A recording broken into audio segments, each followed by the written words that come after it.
क्या भैया अपना नाम? मेरा नाम मोहम्मद दीपक है भाई। मोहम्मद दीपक है हाँ। आपका नाम? ठीक हाँ। बाबा पे क्या होता है मुझे पता होगा। वहाँ पे भी समझाया था आपने बोला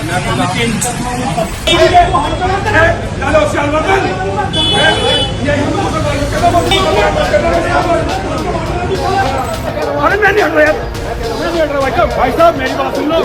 देखो जो गलत है भाई साहब। हाँ, मैंने बताया कि मेरी जान को खतरा है, ये मेरे को धमकियां दे रहे हैं कि कोटद्वार चल के दीपक को बताए। मेरा नाम मोहम्मद दीपक है। ये शब्द आपने सोशल मीडिया पे जरूर सुना होगा, लेकिन वर्तमान परिदृश्य में ये मामला कितना तूल पकड़ने वाला है, आज हम इस पे चर्चा करेंगे।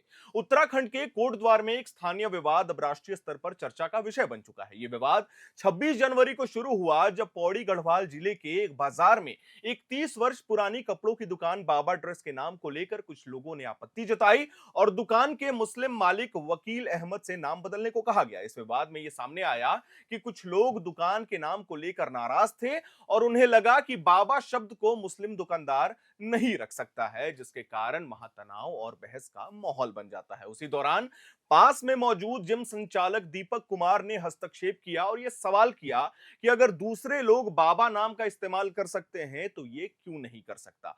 और उन्होंने कहा कि कानून के सामने सभी नागरिक तो समान है। एक वायरल वीडियो में दीपक ने भीड़ से कहा है कि वे संविधान और समानता के पक्ष में हैं, और जब उनसे नाम पूछा गया तो उन्होंने कहा कि मेरा नाम मोहम्मद दीपक है। वीडियो वायरल होने के बाद 27 जनवरी को स्थिति और बिगड़ जाती है। पुलिस के मुताबिक वहां बड़ी संख्या में लोग 12 से 15 गाड़ियों में इकट्ठा हो गए, नारेबाजी शुरू हो गई, नेशनल हाईवे जाम कर दिए गए, पुलिस बैरिकेडिंग हटाने की कोशिश की गई, जिससे कानून व्यवस्था को खतरा महसूस हुआ। इस पूरे घटनाक्रम के आधार पर पुलिस ने अज्ञात लोगों के खिलाफ एफआईआर भी दर्ज की है, जिसमें अव्यवस्थित भीड़, सरकारी काम में बाधा डालना, धार्मिक भावना को भड़काने और सार्वजनिक मार्ग को रोकने जैसे आरोप जो है वो शामिल किए गए हैं। पुलिस यह भी कह रही है कि इन आरोपियों ने धार्मिक नारे लगाए हैं और सांप्रदायिक जो सौहार्द है उसको प्रभावित करने की कोशिश की गई है। पुलिस फुटेज और वीडियो के जरिए मामले की गहरी से जांच कर रही है। मामला बढ़ता देख प्रशासन ने सुरक्षा और कानून व्यवस्था को बनाए रखने के लिए अतिरिक्त पुलिस बल भी तैनात किए हैं और दोनों पक्षों से शांति बनाए रखने का भी आग्रह किया है। हम आपको बता दें, स्थानीय वरिष्ठ पुलिस अधिकारी ये भी कह चुके हैं कि मामले की संवेदनशीलता को देखते हुए भी वे सभी तथ्यों का निष्पक्ष तरीके से विश्लेषण करेंगे और जो भी दोषी पाया जाएगा उसके खिलाफ कार्रवाई की जाएगी। वहीं कुछ रिपोर्ट्स में यह भी उल्लेख किया गया है कि विवाद में शामिल कुछ लोग देहरादून और हरिद्वार से आए थे और वे स्वयं को बजरंग दल से जोड़ रहे थे। हालांकि इस दावे की पुष्टि को लेकर अभी जांच जारी चल रही है। इसी बीच इस विवाद ने राजनीतिक तूल भी पकड़ लिया है। हलचल वहां भी पैदा हो गई है और कई बड़े नेताओं द्वारा इस मामले पर प्रतिक्रिया आ रही है। सबसे ताजा और प्रमुख प्रतिक्रिया कांग्रेस के वरिष्ठ नेता और लोकसभा में नेता प्रतिपक्ष राहुल गांधी की तरफ से आई है।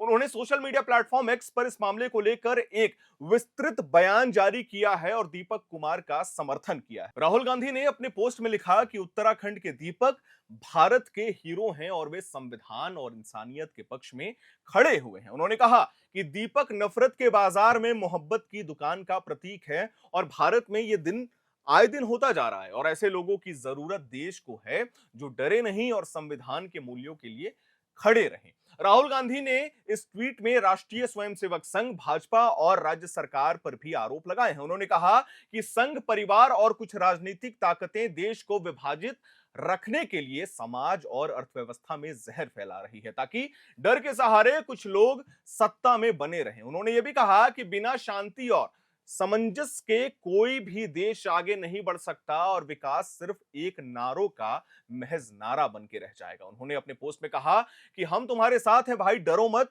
हमें और दीपकों की जरूरत है। राहुल गांधी के इस बयान के बाद मामला और राष्ट्रीय ध्यान का विषय बन गया है। कुछ मीडिया रिपोर्ट्स में यह भी उल्लेख किया गया है कि विवाद के बाद दीपक कुमार को जान से मारने की धमकियां भी मिल रही थी। यह वीडियो भी है, हम आपको दिखा सकते हैं, जिसके कारण प्रशासन ने उनकी सुरक्षा बढ़ाने के आश्वासन दिए हैं। ऐसे में राहुल गांधी का समर्थन दीपक का नैतिक शांति देने वाली प्रतिक्रिया के तौर पर भी देखा जा रहा है और कई सियासी विशेषज्ञ इसे राजनीतिक बहस का हिस्सा भी मान रहे हैं। इस पूरे घटनाक्रम की रिपोर्टिंग में यह बात सामने आती है कि एक स्थानीय विवाद ने शांति, संवैधानिक मूल्यों और राजनीति के बीच एक बहस को जन्म दे दिया है। जहां पुलिस आदेश का पालन करते हुए एफआईआर दर्ज कर रही है और मामले की निष्पक्ष जांच करना चाहती है, वहीं राजनीतिक नेतृत्व ने इस पर अपनी प्रतिक्रिया दी है और इसे एक व्यापक सामाजिक मुद्दे के तौर पे पेश किया है। हम आपको बता दें, नागरिक समाज और राजनीतिक विश्लेषक दोनों ही ये बता रहे हैं कि ऐसे मामलों में संतुलन बनाए रखना बेहद महत्वपूर्ण है,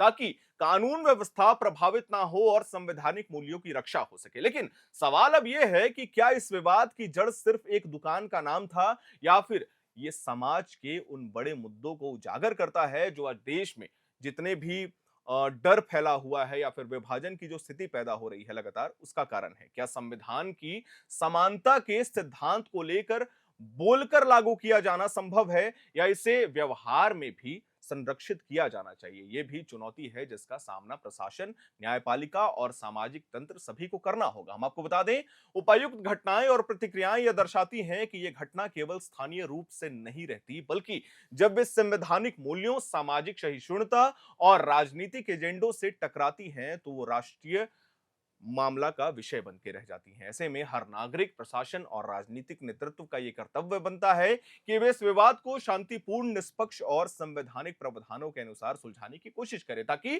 कानून और संवैधानिक अधिकारों के बीच संतुलन बना रहे और सामाजिक जो मर्यादा है वो भी कायम रहे। खैर, आने वाले समय में और कितने एफआईआर होंगे, पुलिस इसके बारे में क्या जांच करेगी, ये हम परत दर परत इसके बारे में चर्चा करेंगे, आपको अपडेट देते रहेंगे। मैं उम्मीद करता हूं आपको हमारी ये जानकारी, हमारी ये वीडियो पसंद आई होगी। इसे लाइक करें, शेयर करें, हमारे चैनल को सब्सक्राइब करें। कैमरे के पीछे मौजूद है मेरे सहयोगी अभिषेक मुकुंद। मेरा नाम है हर्षित और आप देख रहे हैं एयर नाउ।